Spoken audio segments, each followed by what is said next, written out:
access the Systems Drawings section.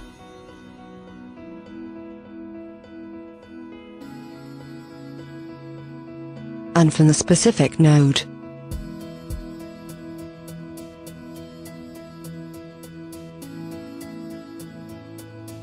Manage the various drawings from the local pop-up menu.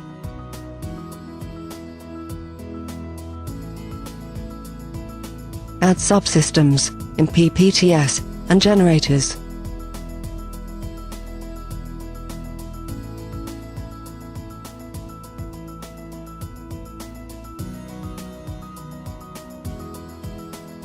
View the positions for each generator or subsystem and define which generators to view.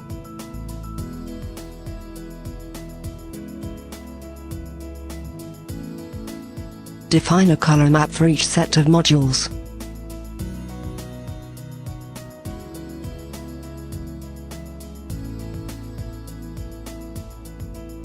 Import all define elements in other documents too.